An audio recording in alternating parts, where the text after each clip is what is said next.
శ్రీమాత్రే నమః. జై దాడితల్లి. బొబ్బిలి గొల్లపల్లి మధ్యలో వెలిసిన మన గ్రామ దేవత అయిన శ్రీ దాడితల్లి అమ్మవారికి ఆషాఢ మాసంలో విశేషమైన ఉత్సవాలు జరుగుతాయి. ఈ సంవత్సరం జూలై 8వ తారీఖు మంగళవారం అమ్మవారికి శాకాంబరి ఉత్సవాలు అత్యంత వైభవంగా నిర్వహించబడతాయి. ఈ మంగళవారం అమ్మవారికి కాయగూరలతో, అలాగే అన్ని రకాల కాయగూరలు, అన్ని రకాల పళ్ళతో అమ్మవారికి అలంకరణ చేయడం జరుగుతుంది. ఆ రోజు ఉదయం ప్రాతకాల విశేష అర్చన జరుగుతుంది. సర్వ సౌభాగ్యాలు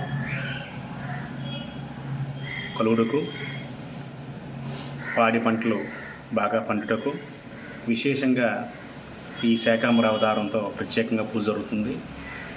కాబట్టి భక్తులు సోమవారం మీకు తోచిన కాయగూరలు, పళ్ళు తెచ్చినట్లయితే అమ్మవారికి అలంకరణ చేసి ఎవరైతే కాయగూరలు, పళ్ళు ఇస్తారో వాళ్ళ పేరుతో పూజ కూడా చేయడం జరుగుతుంది. మొదటి పూజ. ఆ తర్వాత అందరికీ దర్శనం ఉంటుంది.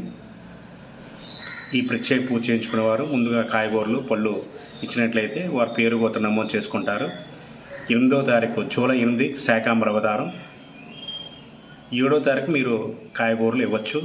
అలాగే ఈ మధ్య అందరూ కూడా చాలామంది ఫోన్ చేసి అడుగుతున్నారు, కరుంగలి మాల ఇంతకుముందు సుబ్రహ్మణ్య షష్ఠికి తెప్పించాం, మళ్ళీ కూడా చాలామంది అడుగుతున్నారని సుబ్రహ్మణ్య షష్ఠికి తెచ్చిన కరుంగలి మాల మళ్ళీ కూడా తెప్పించాం.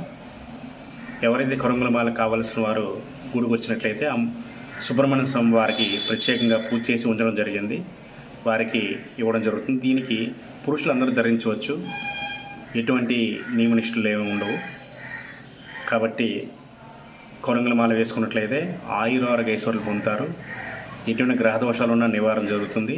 చాలా మంచిది కరుంగలి మాల. గుడి దగ్గరికి వచ్చినట్లయితే మీకు సుబ్రహ్మణ్య స్వామి పూజ చేసిన కరుంగలి మాల ఉంటాయి, ఇవ్వడం జరుగుతుంది. అలాగే శాకాంబరి ఉత్సవాలకు అందరూ భక్తులందరూ వచ్చేసి అమ్మవారి తీర్థప్రసాద స్వీకరించి ప్రార్థన శుభం.